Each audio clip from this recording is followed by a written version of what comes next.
They are not men. They are not beasts. They are the savage sons of Fenris, warriors born beneath a sky of endless storms where the sea itself devours the weak and the cold preserves only the strong. To the Imperium they are both myth and weapon, the Emperor's wolves unleashed to hunt the enemies of mankind across the stars. Yet beneath their fangs and fury lies a curse older than memory, a hunger they can never tame, a savagery that claws at their very souls. The galaxy fears them, but even fear cannot capture what they truly are. For in the deep void between stars, when the howls of battle fade, what remains is something darker. A brotherhood of killers haunted by the memory of what it means to be human. And as their saga unfolds in the frozen heart of Fenris and the fire-choked worlds beyond, we will witness the truth that even the fiercest sons of Rus cannot escape the shadow of what they were meant to protect. The world of Fenris does not forgive weakness.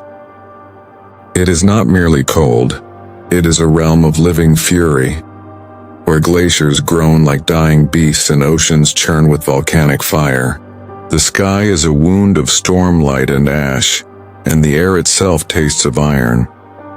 Here every breath is an act of defiance, and every heartbeat is a promise that death will not come easily.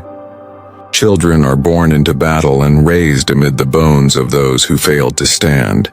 They learn to fish in waters that eat ships, to hunt beasts that howl like thunder, and to fight one another long before they learn to speak of peace. It is said that Fenris devours its children, but it is more precise to say that it tests them. The world itself seems to possess a cruel intelligence, one that separates the strong from the merely ambitious.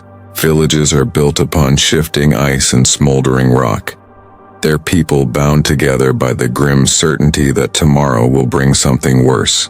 Yet in this endless trial by fire and frost, a strange nobility takes root. They do not fear death. They court it. Every scar is a prayer, every victory a hymn to survival. It is from this crucible that the space wolves are chosen, not from the mighty or the learned, but from those who have already stared into the abyss and refused to blink. To be noticed by the Sky Warriors, as the tribes call them, is to stand at the threshold between myth and extinction. When the gray-armored giants descend upon the plains in thunder and fire, the tribes kneel, half in reverence and half in terror. They come not as saviors but as predators seeking the worthy. The chosen are taken from their homes in the dead of night, their families told that their sons have been claimed by the All-Father himself. Few return, fewer still return as men. The journey from mortal to Astartes is not a path of glory. It is an ordeal that strips away everything that was human. Those taken are brought to the mountains where the wind screams like a tortured spirit, and the auroras bleed across the heavens like open wounds. There they face the trial of Morkai, a descent into madness and pain. The blood of the Wolf King, Leman Russ, is poured into their veins, igniting a transformation that is as much spiritual as it is physical. The body convulses, bones split, the mind fractures. Some die in agony, others rise again, howling, but not all who survive remain whole. Beneath their strength stirs something ancient and feral, a whisper of the beast that once prowled Fenris before the dawn of mankind. The priests of the Wolf Priests call it the Canis Helix, a sacred gift and a curse. It sharpens their senses beyond mortal comprehension. They see the world as prey does in its final moments.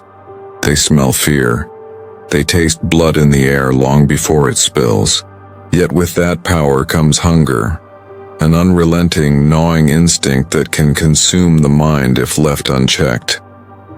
Still, those who master it emerge as space wolves, warriors of myth clad in ceramite and fury. Their laughter is thunder, their rage a storm that can shatter worlds. But even in victory, there lingers the echo of the cold from which they were born, a silence that no amount of war can fill. Beneath the fangs and howls lies a simple truth. The galaxy will never understand them, and they will never again belong to the world that birthed them. On Fenris, legends are not told by poets. They are written in blood upon the snow. Every warrior who ascends to the halls of the Space Wolves leaves behind a name, a story, and a humanity that freezes in the tundra with their kin. And so the cycle continues, and the world devours, the strong rise, and the howling of Fenris carries across the stars, promising that even in the heart of the Imperium, there still exists something wild and untamed. They are not the Emperor's perfect soldiers. They are his reminder that nature cannot be tamed, only harnessed, and that even gods need wolves. The boy's name was Scarin, though by the time his story would end, few would remember it. Among the tribes of Fenris, names were fleeting things, earned, lost, or devoured by deeds greater than the man himself. Scarin had already survived 4 winters that had buried entire villages beneath frozen seas.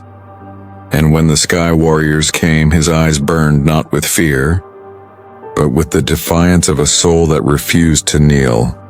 They took him at dawn, when the mists rolled in from the fjords and the sun bled pale light through the clouds.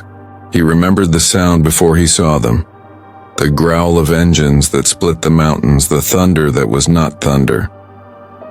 Dropships descended like metal gods, and from their bellies strode giants clad in gray, their armor etched with runes older than any human tongue.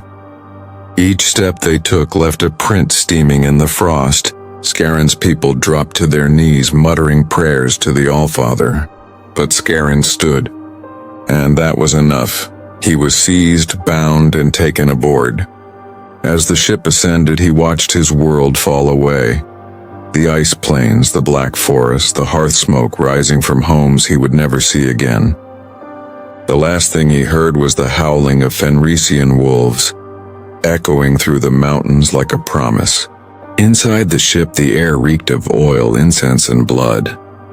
Dozens of other captives sat in silence, their faces drawn tight with fear. The walls pulsed faintly, alive with the hum of sacred machinery.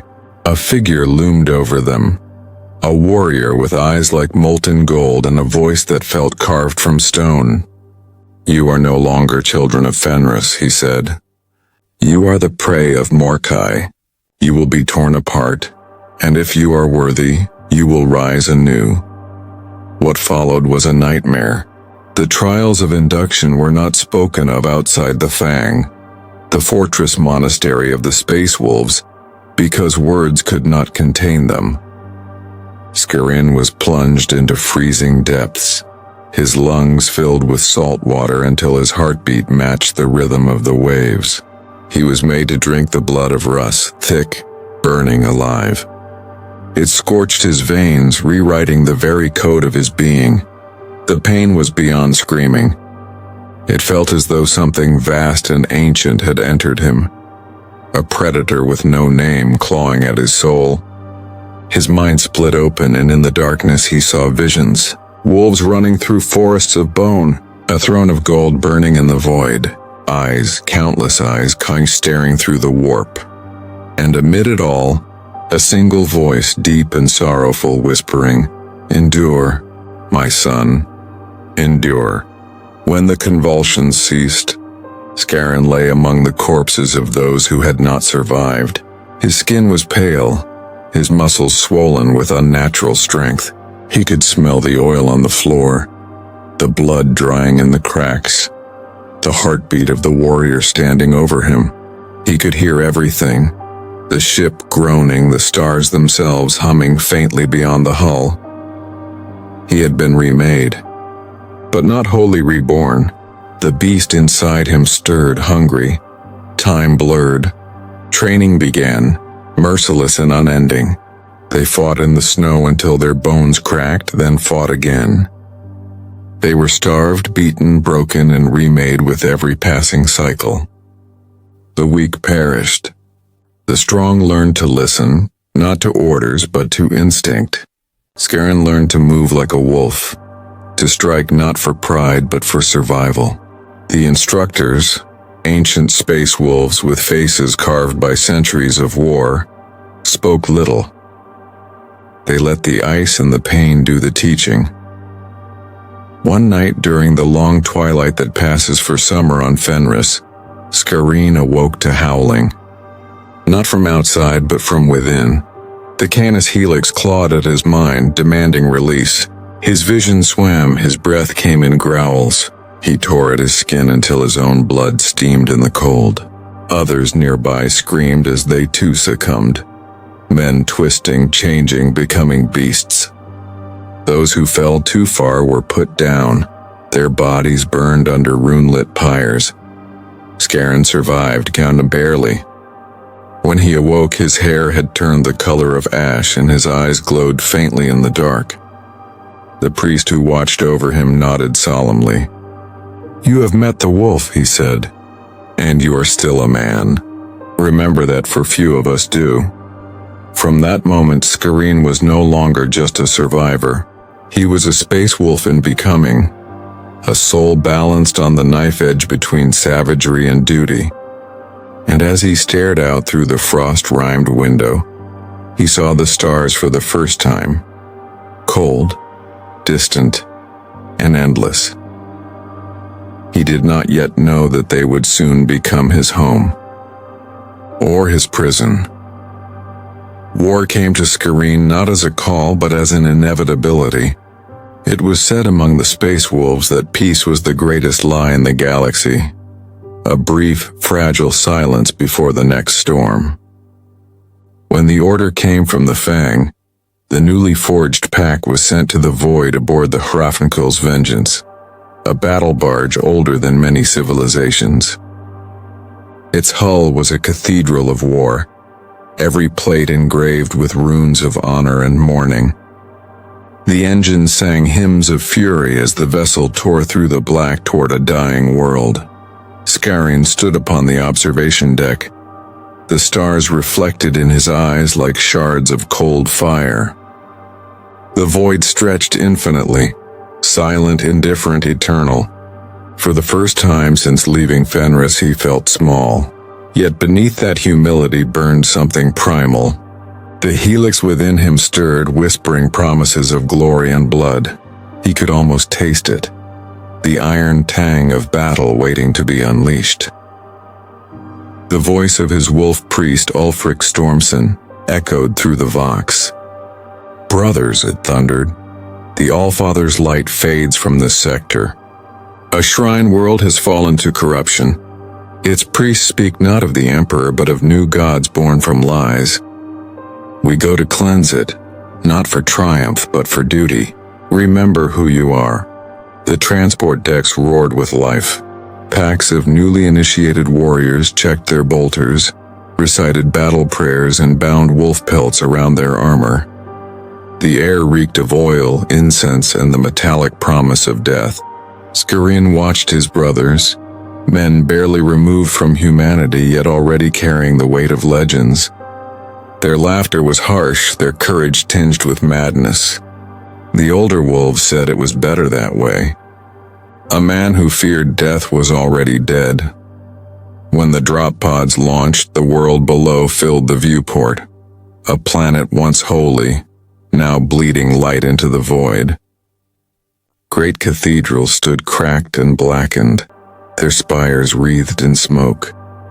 The skies churned with lightning and ash. Through the storms, Scarron glimpsed something writhing. Shapes that were not shapes, shadows that moved against logic. He felt his soul recoil. The warp had taken root here. Impact came like judgment. The pod slammed into the earth, throwing fire and dust into the air. When the doors blew open, Scarron charged out into a world that no longer remembered the Emperor's name.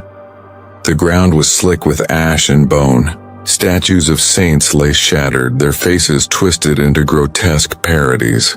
Above them, banners of blasphemy fluttered, sigils of chaos painted in blood. Bolters roared. Chainswords screamed. The air filled with a deafening hymn of war. Scarron moved through it like a spirit of vengeance, his instincts guiding him through the storm. Each shot from his bolter tore apart bodies that had once been human, heretics whose eyes glowed with warp light, whose flesh pulsed like molten wax. He did not think, he acted. Every motion was purpose, every heartbeat violence. In the chaos, he caught sight of a fallen comrade, a young wolf impaled upon rebar, still clutching his weapon.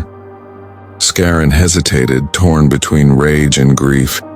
Then through the ruin came a figure cloaked in red and gold, a chaos priest chanting praises to the gods of decay. The heretic's words slithered through the air, carrying a strange allure, a whisper of forbidden strength. Scarron charged, his roar drowning out the blasphemy. They met in a blur of blood and steel. The priest moved with unnatural grace, his limbs wrong in ways Scarron could not comprehend. Each strike felt heavier than it should, as though reality itself bent around him. Yet the space wolf did not yield. He tore the man's mask away, and saw beneath it a face that was melting, eyes filled with agony and ecstasy both. Scarron's blade fell, severing flesh and faith alike. The priest collapsed, laughing as his body dissolved into smoke.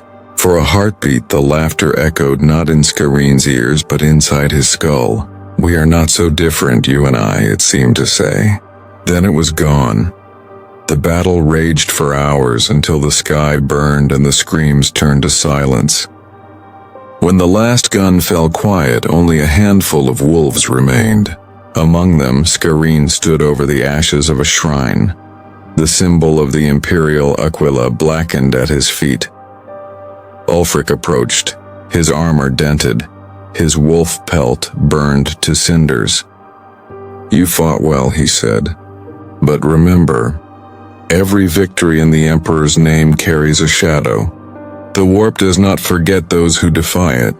Scarron looked to the horizon. In the distance, he could see the faint shimmer of the warp storm that had consumed this world. It pulsed like a wound, breathing corruption into the stars.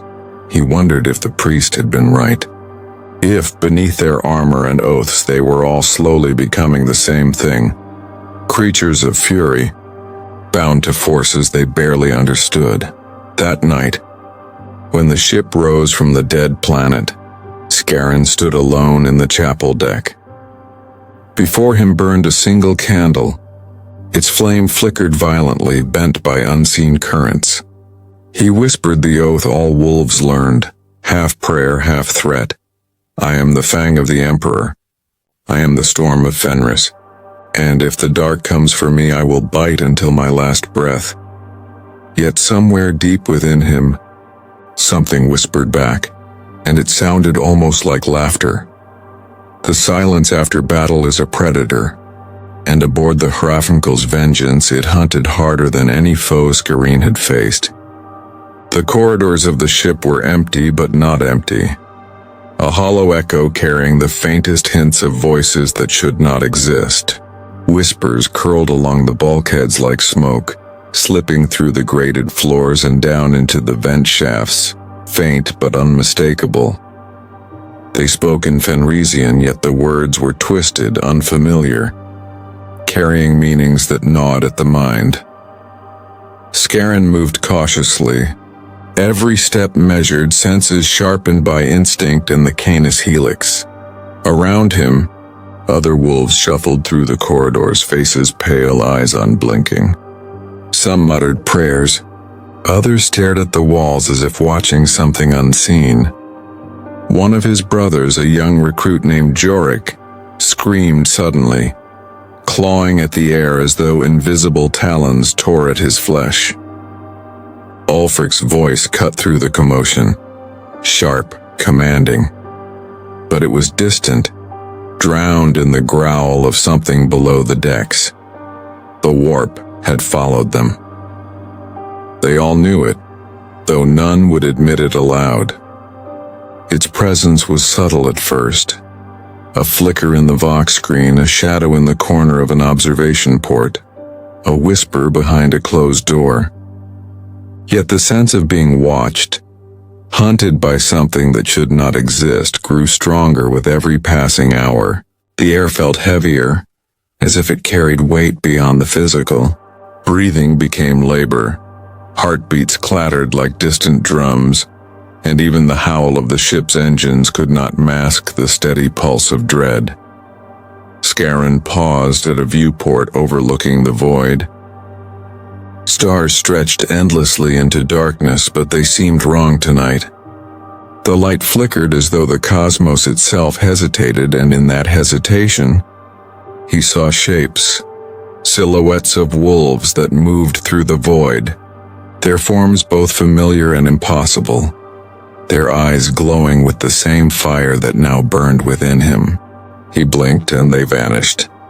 A faint growl lingered, echoing in his skull. He should have been afraid, but fear was no longer the correct response. Down the hall Jorik whimpered, his voice low, panicked. "Did you hear it?" he asked. Scarron turned slowly. "I hear it," he said evenly. "But it is not here. Not yet."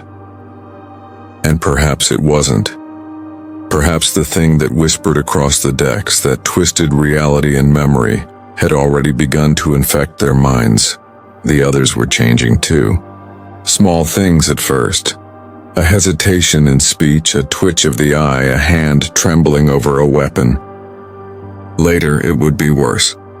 They would hear voices that promised power, whispered secrets of their ancestors and the Allfather alike, but only if they surrendered their reason. Scarron pressed on. Each doorway opened into dim corridors streaked with flickering light, shadows moving like liquid over the walls.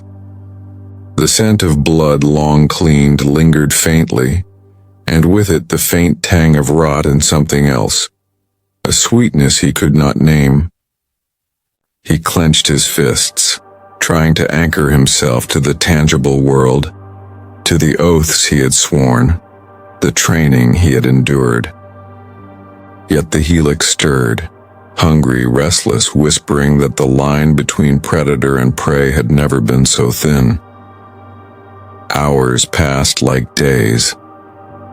The ship seemed to bend time around them, corridors looping back into themselves, decks shifting subtly so that even the most disciplined wolves found themselves lost.